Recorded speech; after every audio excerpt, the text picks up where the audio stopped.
कर हे बहिना नाही कर हे, नाही कर हे बहिना नाही कर हे।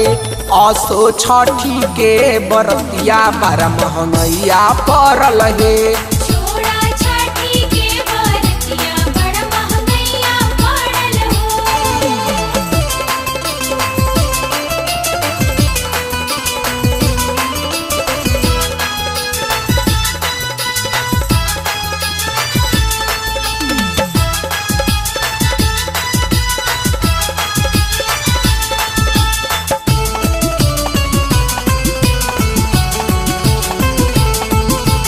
फल फल हरिया लइहा भैया भूल न जइहा हो।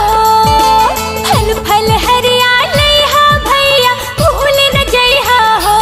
जाके मुजफ्फरपुर शहर से पियरी हमरो लइहा हो।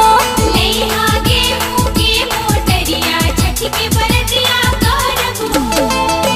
पान फूल लेके बहिना तू आदित मनैहा हो। पान फूल लेके बहिना तू आदित मनैहा हो। नइखे पैसा कौड़ी घर ही के पियरी से अर्घा दिलैहा हो।